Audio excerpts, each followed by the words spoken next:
Nalalapit na ang pagtakas ng Straw Hat Pirates. Sa recent chapter nga masasabi natin na ang pinaka-highlights na nangyari itong pagsuntok ng Ancient Robot kay Gorosei Mercury. Pero ang pinaka nakakapagtakangang panel bago mangyari itong moment na to. Ito nga yung time kung saan aatakihin na ni Gorosei Mercury itong barko ng mga Giants. Kung titignan mo nga itong panel na to parang normal lang. Pero kung mapapansin nyo nga halos nasa dagat na itong si Gorosei Mercury nung time na aatakihin niya itong barko. Meaning kung hindi sumulpot itong Ancient Robot at nagtagumpay na maatake ni Gorosei Mercury itong barko, lulubog siya sa karagatan. At ito nga yung point kung bakit ko nasabing nakakapagtaka itong panel na to. Dahil kung alam nga ni Gorosei Mercury yung possibility ng paglubog niya sa karagatan, bakit tinuloy pa rin niya itong atake na to? Hindi ba dapat may takot siyang mararamdaman? Since common knowledge naman na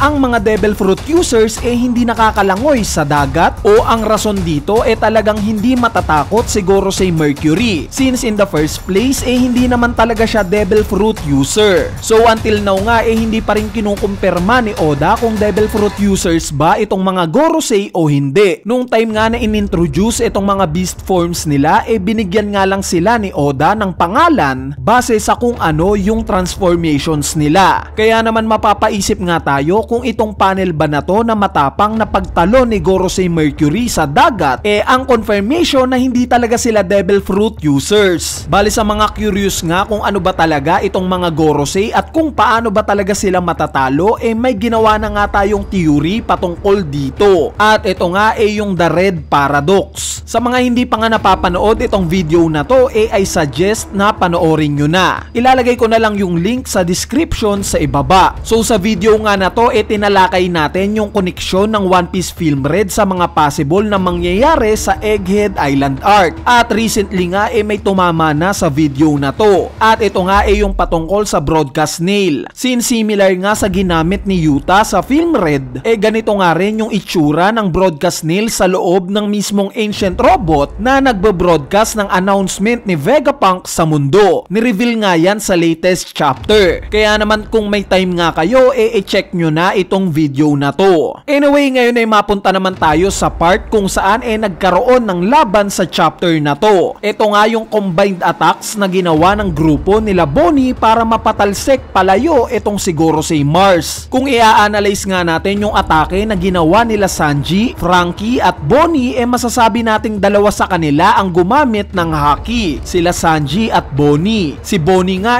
obvious naman na merong armament haki yung atake niya since visually nga yang ipinakita. Si Sanji naman gumamit ng ataking Infrared Jambe which is inexplain nga niya during Wano arc na meron itong armament haki. Sa part naman ni Franky more on related nga sa technology itong ginawa niyang atake. So para sa akin nga napaka-creative ng way na to para sa isang combined attacks. Ginamit nga nila yung properties ng pagiging rubber ni Luffy para ma-execute yung ganitong atake. Kumbaga parang naging human tirador itong si Luffy. Bali kung maaalala nyo nabanggit nga ni Luffy na yung plano daw niya paliparin itong si Gorosei Mars palayo since wala nga daw silang magagawa sa Gorosei na to dahil hindi nga daw nila ito mapapatay. So itong idea kaya ni Luffy na paliparin itong si Gorosei Mars ia-apply rin kaya nila sa iba pang Gorosei o dahil sa pagdating ng Ancient Robot tatakas na lang sila. At speaking of Ancient Robot napag-alaman na nga natin ang tunay na pangalan niya. Siya nga daw si Emmet. Base nga sa Jewish mythology itong si Emmet nga daw isang golem na nagre-representa sa truth o sa katotohanan. Gawa nga daw itong si Emmet sa isang clay. Yes guys, may gumawa nga daw kay Emmet which is sobrang nagfi-fit sa karakter ng Ancient Robot since as the word itself robot, meaning may gumawa rin sa creature na to. Similar kaya sa meaning ng Emmet na truth, itong Ancient Robot rin kaya ang magre-reveal ng katotohanan sa mundo? Anyway, ngayon mapunta naman tayo sa part ng Straw Hat Pirates na nasa itaas ng Egghead Island. So sa pagkakaalam nga natin may dalawa silang Gorosei na kalaban dito. Sila Gorosei Nasujuro at Gorosei Saturn. Sa part nga ng sitwasyon nila currently nga napababa na sila. Bali-base nga sa latest chapter mukhang medyo mauudlot itong pagbaba nila since si Stacy nga pasunod na rin sa kanila dahil nakita nga natin na nagpaalam na siya kay Kaku. Zoro. Itong si Atlas naman papunta na rin sa lokasyon nila at mukhang may balak nga siya na makakapigil sa paglocate sa kanila ni York. So ang tingin ko nga mangyayari sa kanila dahil nga sa may knowledge na si Atlas sa kung ano ang ginawa nila Luffy para matalo si Gorosei Mars, which is pinalipad nila ito palayo, pwede ngang i-share ni Atlas itong impormasyon na to sa grupo nila Zoro. Nang sa ganon ganito rin ang gawin nila sa dalawang Gorosei na kaharap nila. Although mas malakas nga ang firepower nila Luffy, sa tingin ko naman na kaya rin tong i-execute ng grupo nila Zoro. Dahil kahit papano nandito nga sila Jinbei at Robin. Sa part naman ng mensahe ni Vegapunk patungkol sa inherited aspect or yung patungkol sa will,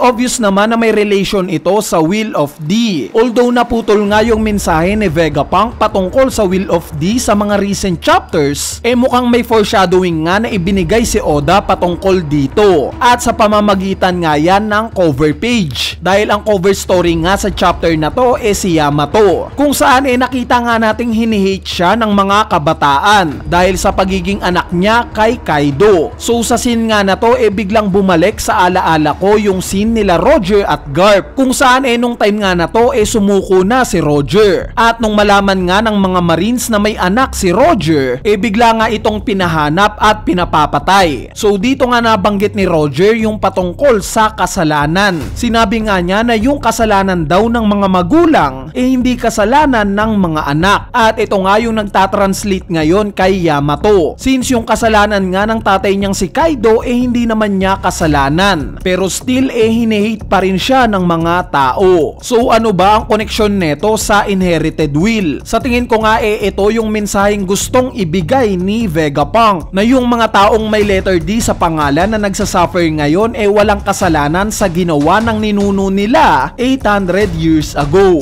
Itong pananaw nga na to na kailangan ubusin ang lahat ng taong may koneksyon sa gumawa ng mali ipinakita na rin during Wano Arc, kung saan ito nga yung scene na gumawa ng propaganda itong sila Orochi para i-hate ng mga tao itong Nine Red Scabbards at ang mga Kozuki. Nagke-create nga sila ng misinformation sa mga school nila para pagmukaing masama itong Nine Red Scabbards at mga Kozuki, which is in reality sila naman talaga ang lumalaban sa kasamaan. Kaya naman dito nga tayo mapapaisip kung ganito rin kaya yung ginagawa ng world government ngayon. Nagmi-misinform din sila ng mga tao. Ipinagkakalat nila na yung mga taong may letter D sa pangalan masasama at kalaban ng mga gods. Where in fact itong mga tao naman na to ang originally na lumaban para sa kasamaan. Anyway, ayan na nga yung analysis natin para sa latest chapter ng manga na chapter 1119. So yun lang. Peace!